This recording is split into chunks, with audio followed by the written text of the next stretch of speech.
Bleu Gironde. France Bleu Gironde, place des grands hommes. Et dans Place des grands hommes, aujourd'hui, j'accueille Jean-Marie Beuzelin. Bonjour. Bonsoir, Jean-Michel. Auteur d'un livre formidable que j'ai là, qui s'appelle Cuba, ombre et lumière, aux éditions Amfortas. Oui, c'est ça, je me suis pas trompé, c'est Amfortas. Tout à fait. Alors, c'est un livre, comment dire, ça n'est pas, ça pourrait être une étude universitaire, comme ça, un peu didactique sur Cuba. C'est pas du tout ça, parce que vous êtes aussi un grand voyageur. C'est un carnet de voyage, un reportage sur Cuba, sur cette région du monde que je connais pour plusieurs raisons très très bien. Cuba fait partie en fait de l'arc antillais qui comprend deux zones, les petites Antilles, et nos auditeurs comprendront bien que c'est Martinique, Guadeloupe et puis les Saintes, éventuellement donc le nord s'ils le savent, Saint-Martin et puis également Saint-Barthélemy, la jonction, la zone tampon avec les îles Vierges américaines et puis les grandes Antilles, c'est-à-dire donc Porto Rico, pour les citer, Hispaniola qui est divisée en deux, donc Haïti et République dominicaine, un peu plus bas la Jamaïque, et l'île de Cuba, qui est juste dans le golfe du Mexique et à toute proximité, ce qui n'est pas rien, des côtes américaines. Alors là, on a presque fait le tour de toutes les Antilles. Cela dit, pour revenir à Cuba précisément, vous m'avez dit en micro qu'il y avait en gros 5 clés pour comprendre Cuba. On peut d'ores et déjà les lancer, ces clés, ou les donner? Je propose, en ce qui me concerne, 5 clés. Première chose qu'il faut signaler, c'est que Cuba est une île relativement importante, 1250 km de long, sur 200 km de large. 11 millions d'habitants, grosso modo, pour faire vite. 5 clés pour comprendre finalement à la fois l'histoire et l'évolution de ce pays. La première d'entre elles, c'est naturellement la conquête espagnole. Découverte de l'île par Christophe Colomb et colonisation espagnole à partir de 1511. Deuxième clé, et c'est peut-être une des clés les plus importantes de cette histoire-là, ce sont les luttes d'indépendance. Après 4 siècles de domination espagnole, dès 1868, nous sommes au 19e siècle, c'est la guerre de 10 ans. Et la particularité de cette guerre est la suivante. C'est qu'elle a non seulement été contre le pouvoir espagnol, mais elle a été la conjonction de forces qui, a priori, étaient très diverses. Grands propriétaires terriens, petits paysans et esclaves affranchis. Ils ont lutté, donc pendant 10 ans, ils ont malheureusement perdu. De là a surgi une figure, une vraie figure, au-delà même de Fidel Castro et du Che Guevara qui est connu dans le monde entier, c'est José Martí, qui est considéré comme l'apôtre de la révolution de toutes les guerres d'indépendance. C'était la deuxième clé. Troisième clé, on ne peut pas l'oublier, la proximité du géant nord-américain. Dès qu'ils ont pu, ils ont eu un prétexte avec un destroyer américain qui a été coulé par les Espagnols donc à La Havane. Dès qu'ils ont pu, ils ont mis la main sur Cuba et ont chassé les Espagnols. Et ont eu de cesse que de mettre au fur et à mesure, un certain nombre de présidents, dictateurs diront certains, en place. Le dernier entre eux, c'est Batista, bien sûr, en 1952. Et on arrive naturellement à la quatrième clé, qui est l'arrivée donc de Fidel Castro en janvier donc 1959 dans les rues de La Havane, en triomphateur avec le Che Guevara, avec son frère, avec d'autres naturellement figures de la révolution, et avec l'arrivée des castristes, 2 phénomènes concomitants. Un, le blocus américain parce que il y a une nationalisation des entreprises américaines très nombreuses à Cuba. Et 2, l'arrivée des Russes comme partenaires économiques. Voilà, ce qui donne des événements qui vont... Enfin, je peux anticiper, mais effectivement, il y a la baie des cochons, les missiles, l'affaire des missiles, etc. Et on peut reparler de la baie des cochons, les missiles, etc. Et la 5e clé pour terminer sur cette phase, qui est aussi importante naturellement que la précédente, c'est la dislocation de l'empire de l'URSS, la fin des contrats commerciaux, naturellement, et l'évolution de Cuba. Alors les Cubains, les dirigeants cubains ont cette expression, ils parlent d'actualisation en temps de paix, qui est le terme lui-même veut à la fois tout dire et ne rien dire. Une des composantes, qui n'est pas rien dans la sociologie cubaine, c'est le tourisme. Juste pour donner un exemple, et 2-3 chiffres, on peut ennuyer nos auditeurs avec ça. En 1974, 15 000 touristes à Cuba. 15 000. En 2011, très difficile d'avoir les chiffres avec Cuba, nous sommes à 2,7 millions de Cuba, qui est la seconde destination de la zone après la République dominicaine. C'est une explosion. Une explosion, à la fois sur le plan, naturellement, des infrastructures, mais également sur le plan sociologique. Alors 59, c'était, vous l'avez dit, Fidel Castro. Il débarque, il met de côté Batista. Voilà, effectivement, c'était une dictature avec là aussi de jolies choses en perspective, un avenir meilleur en tout cas potentiellement. C'est ce qui était espéré. 50 ans, même plus, quasiment ont passé. Certaines choses ont changé, d'autres sont restées. Je voudrais qu'on parle de la libreta, par exemple. C'est toujours en cours. Qu'est-ce que c'est que la libreta? Tout le monde ne sait pas ce que c'est. Alors, juste un petit peu avant de parler de la libreta, si vous le permettez, Jean-Michel. Je reviens un petit peu au titre, Cuba, ombre et lumière, vous venez de le suggérer. Ombre, pourquoi ? Parce qu'il y a un certain nombre de choses comme la liberté de circuler, la liberté d'association, qui n'est pas malheureusement toujours le fait à Cuba. Et puis, il y a des zones qu'on s'appelle de réussite totale. pourrait parler de la médecine cubaine, on pourrait parler de l'alphabétisation, c'est-à-dire que l'éducation à Cuba est un des principes majeurs. On pourrait également évoquer une chose relativement importante qui est l'égalité homme-femme, très rapidement la Constitution. Et on en vient donc aux acquis sociaux de la Révolution, qu'est la libreta. C'est une espèce de petit carnet d'alimentation qui a été modifié au fur et à mesure, qui a été mis en place pratiquement au début de la Révolution et qui comprenait en fait tout ce qu'il fallait pour une famille pour pouvoir vivre a priori pour un mois. Sauf que, comme j'ai rappelé ces 5 clés, progressivement cette libreta s'est amaigrie, s'est rabougrie au fil des années et on peut considérer que maintenant les Cubains ne peuvent pas vivre de ce seul carnet d'alimentation qui consistait à venir s'approvisionner dans les marchés, dans les magasins d'État. Voilà, c'était la libreta. Alors donc ça existe encore, effectivement, ça s'est amoindri comme vous l'avez dit. Alors, le temps passe très très vite, hein, Jean-Marie Beuzelin. Donc c'est un voyage à Cuba qu'on vous propose aujourd'hui avec Cuba Ombre et Lumière. On vient de voir déjà un petit aperçu de l'ombre et des lumières ou des ombres et de ces lumières. Le livre que signe Jean-Marie Beuzelin, pardonnez-moi, s'appelle Cuba. On aurait pu dire Sol et Sombra. Hein, c'est un petit clin d'œil à votre connaissance du monde hispanique. Vous restez avec nous, Jean-Marie, le temps d'un disque et d'un mojito, par exemple. Et on revient tout de suite.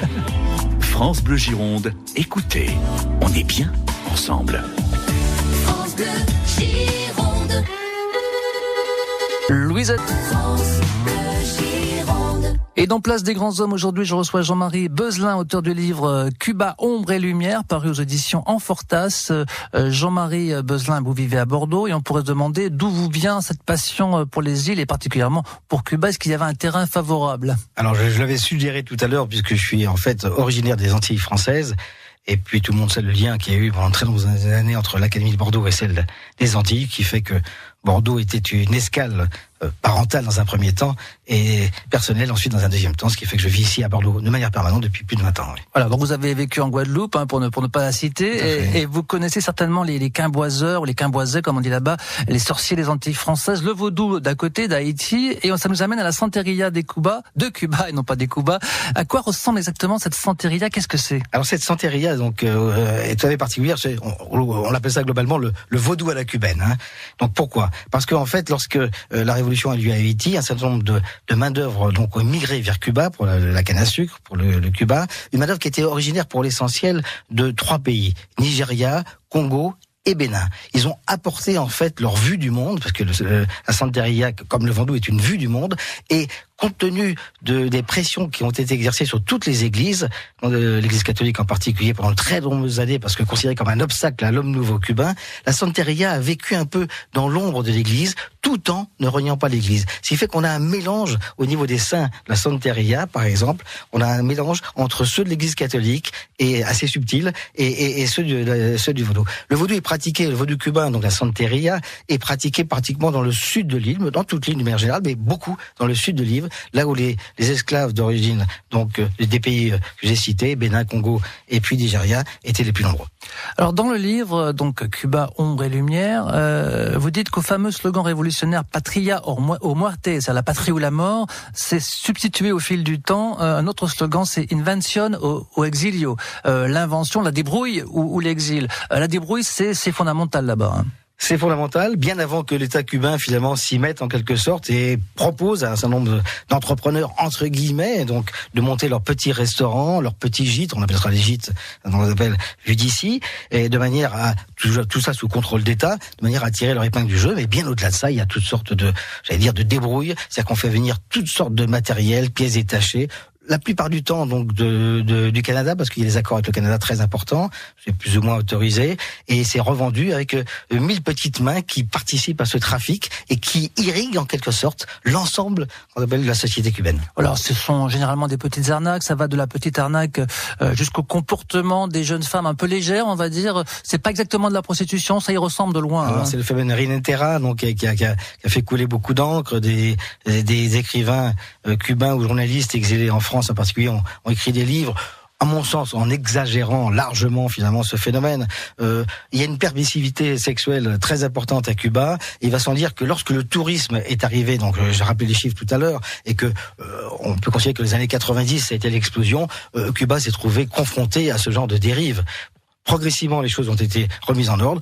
Pour autant, est-ce qu'il n'existe pas? Je ne le dirai pas. Alors, Invention o Exilio, l'exil, ça existe aussi. L'exil, dans notre région, on l'a connu. On a connu des joueurs de pelote remarquables, donc cubains, qui ont fui à l'occasion, basketteurs aussi, qui ont fui à l'occasion d'un circuit donc de sport en Europe, et qui, dès qu'ils peuvent, donc fichent le camp, donc laissant passeport, tout, famille, à des risques et périls terribles, personnels naturellement. Il faut reconstruire une vie, et les Cubains sont attachés à leur famille. Et le deuxième phénomène, c'est que Cuba, pendant très très de nombreuses années, a été terrible, non seulement avec les proches, mais avec les proches de ceux qui ont quitté, quand ça s'appelle les sélections de sport cubaines.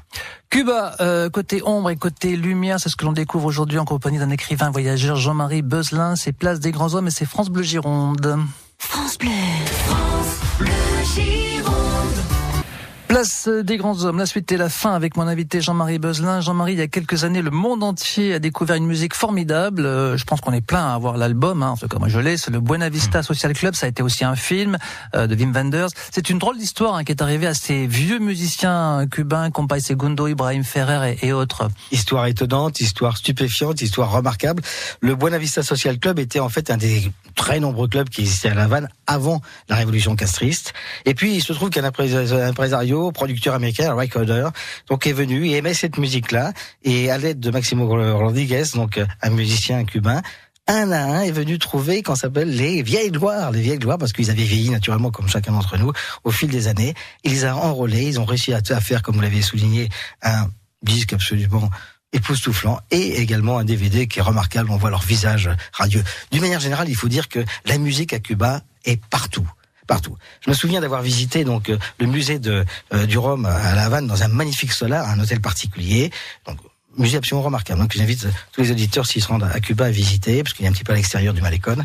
Et puis il y a un petit orchestre là dans un coin qui vous a fait une descarga, avec un bœuf à la cubaine, qui tout d'un coup, donc ils avaient peut-être entre 65 ans et 85 ans, et ils ont mis le feu en un quart d'heure. Ah ouais, mais ça dépote bien. Là, on y était là, quasiment. Justement à propos de, alors il s'est passé un truc aussi qui m'a amusé, c'est que Ray Cooder, l'Américain qui avait produit et quel mérite il a eu $100 000 d'amende parce qu'en fait il a enfreint la loi d'embargo du commerce avec l'ennemi, ce qui est quand même incroyable. C'est incroyable, et malgré toutes les promesses américaines, donc c'est pas forcément simple. En particulier de Barack Obama.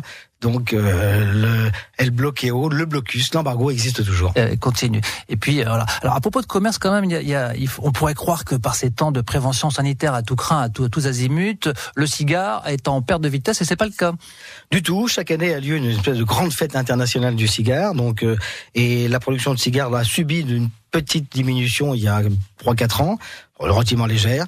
Et le cigare cubain, écoutez, c'est comme chez nous à Bordeaux, c'est comme le champagne à Reims, c'est emblématique, et il a été encore vendu donc à des millions d'exemplaires dans le monde entier. On parle même de pays émergents qui maintenant s'y sont mis. Alors ça, c'est pour le côté soleil, lumière. Côté ombre, si on fait le bilan, il y a quand même des choses qui vont moins bien. C'est vrai que par exemple la prison, c'est pas toujours joli, les arrestations arbitraires, une villa qui porte un joli nom mais c'est pas si terrible que ça, c'est la Villa Marista. Eh oui, une villa qui est consacrée maintenant à une prison, qui était l'ancienne villa, enfin l'ancien pensionnat des frères maristes, et qui était transformée progressivement en prison d'État, avec des conditions de vie qui ont été décriées par tous les blogs de contestataires qui sont absolument redoutables. Il y a des liens à travers l'Atlantique, comme ça, au-delà de l'Atlantique, entre Bordeaux et Cuba. Il y en avait déjà effectivement avec les Antilles françaises, qui a longtemps été dépendantes de l'Académie, par exemple, de Bordeaux. Mais il y a aussi des liens. Il y a des Bordelais, et Cuba, il y a une histoire. Il y a une histoire parce que de nombreux Bordelais donc étaient planteurs soit de canne à sucre, soit de tabac. Et ils se sont retrouvés donc chassés d'Haïti ou de Saint-Domingue. Certains d'entre eux sont partis à Cuba. C'est le cas de Monsieur de Plouet, par exemple, qui a fondé une ville absolument magnifique au XIXe siècle, qui s'appelle Cienfuegos, qui fait partie de ces villes qui sont patrimoine mondial de l'humanité.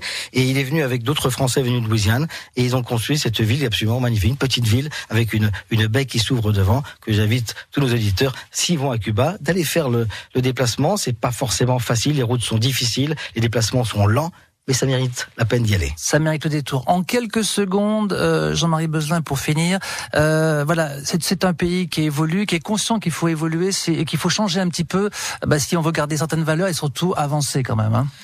C'est un pays qui est fascinant, je le dis, pays surprenant, vous l'avez souligné quelques aspects, pays attachant, À la fois pour son histoire tourmentée, une population qui est absolument adorable, et puis une végétation, je le rappelle, on n'a pas parlé, on va parler de toute beauté, des mogotes par exemple, les lagons, également cette route de la Farola qui mène de Santiago de Cuba à la première ville construite par les Espagnols, ou à Cayo Coco, on est sur une bande de terre pendant 24 kilomètres dans un décor sublime. Alors je vous arrête parce qu'on partirait longtemps avec vous, mais c'est fini. Merci Jean-Marie Beuzelin d'être passé nous voir, merci à vous, et puis je pense que les Bordelais et puis les Girondins qui nous écoutent ont été emballés et ont peut-être eu une envie de voyage. Le bouquin s'appelle Cuba, ombre et lumière aux éditions Fourtas. À bientôt. Au revoir. Retrouvez Place des grands hommes sur francebleu.fr.